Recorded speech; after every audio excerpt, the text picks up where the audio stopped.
Shalom, selamat pagi pemirsa dimanapun berada. Seperti biasa sebelum melakukan aktivitas kita hari ini, kita akan mendengarkan renungan pagi dari Ibu Sitanggang. Sebelum mendengarkan renungan pagi kita pada pagi hari ini, kita sama-sama berdoa. Bapa yang baik yang bertata dalam kerajaan syurga, kami mengucap syukur Tuhan berberkat yang boleh kami rasakan sepanjang malam istirahat kami hingga pada pagi hari ini. Kami boleh bangun dalam keadaan sehat. Sebentar Tuhan kami akan mendengarkan firman-Mu melalui renungan pagi. Kiranya Tuhan menjamah hati dan pikiran kami, sehingga firman-Mu ini boleh mengambil tempat di hati kami, dan kami dapat melakukannya dalam kehidupan kami.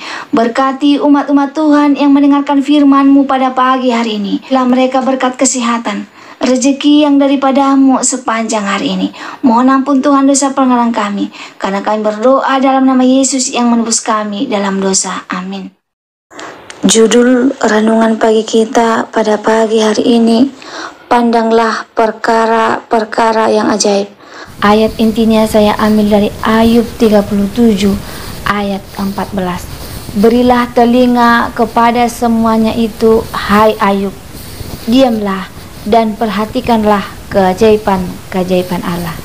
Pemirsa dimanapun berada, orang yang saleh dan bertalenta dapat melihat kenyataan-kenyataan yang kekal, tetapi sering mereka gagal untuk mengerti, sebab perkara-perkara yang terlihat menggelapkan kemuliaan dari yang tidak terlihat itu.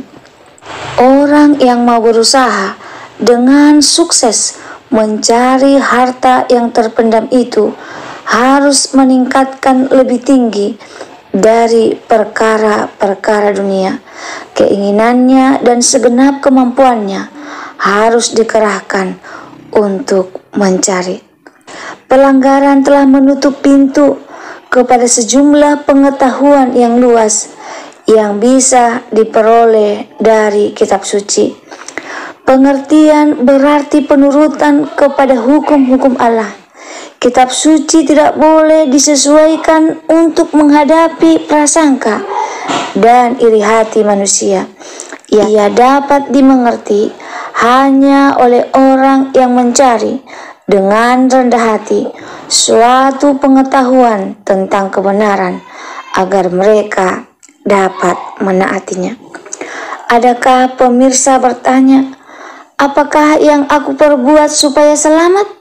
Engkau harus mengerahkan pendapat-pendapat yang telah ditetapkan terlebih dahulu, ide-ide turunanmu, serta yang sudah ditanamkan pada pintu penyelidikan. Jika pemirsa menyelidiki kitab suci untuk menunjukkan pendapat-pendapat sendiri, pemirsa tidak akan pernah menjangkau kebenaran. Selidikilah untuk memahami apa yang dikatakan Tuhan.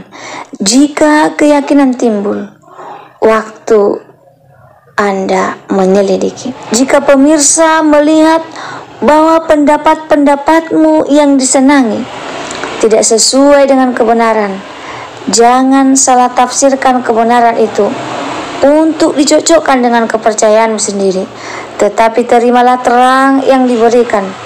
Bukalah pikiran dan hatimu agar pemirsa dapat memandang perkara-perkara yang ajaib dari firman Allah. Iman dalam Kristus sebagai juru selamat dunia menuntut pengakuan dari pikiran yang telah diterangi, dikendalikan oleh hati yang dapat melihat dan menghargai harta surga itu. Iman ini tidak dapat dipisahkan dari pertobatan dan perubahan tabiat. Untuk mendapatkan iman berarti mencari dan menerima harta Injil serta semua kewajiban yang menyertainya. Kita perlu penerangan dari Roh Kudus agar kita dapat melihat kebenaran-kebenaran dari firman Tuhan.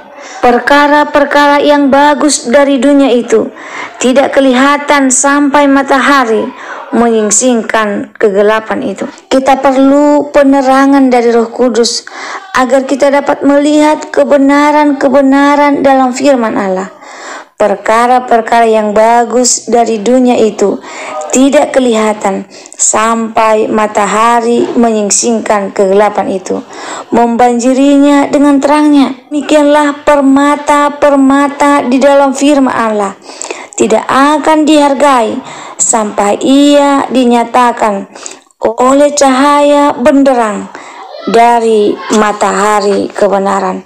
Roh Kudus yang dikirim dari surga oleh kemurahan kasih yang maha kuasa mengambil perkara-perkara ilahi dan meletakkannya kepada setiap jiwa yang mempunyai iman kepada Kristus. Oleh kuasanya, kebenaran-kebenaran penting yang atasnya keselamatan jiwa itu bergantung dimasukkan ke dalam pikiran dan jadi cara hidup, dijadikan begitu jelas sehingga tidak seorang pun keliru dengan apa yang dimaksudkan oleh firman Tuhan. Jika pemirsa merasa terberkati dengan firman Tuhan pada pagi hari ini, pemirsa boleh share di sosial media kamu, Facebook, WhatsApp, Instagram, dan lain sebagainya, sehingga semakin banyak umat-umat Tuhan yang berpegang kepada perkara-perkara yang ajaib yang ada di dalam firman Tuhan. Sebelum mengakhiri firman Tuhan pada pagi hari ini, kita sama-sama berdoa. Bapa yang baik yang bertata dalam kerajaan surga, terima kasih Tuhan buat firman yang telah kami dengarkan pada pagi hari ini, mengingatkan kami untuk memperhatikan keajaiban-keajaiban Allah yang ada di dalam firman-Mu. Kiranya Tuhan memberkati kami sehingga kami boleh mengerti akan apa maksud dari firman Tuhan, sehingga kami boleh menjadi berkat dimanapun kami berada. Berkati kami Tuhan sepanjang hari ini, mohon ampun dosa pelanggaran kami, karena kami berdoa dalam nama Yesus yang menebus kami dalam dosa. Amin. Terima kasih pemirsa telah mendengarkan firman Tuhan pada pagi hari ini. Sampai ketemu besok pagi. Terima kasih, Tuhan memberkati.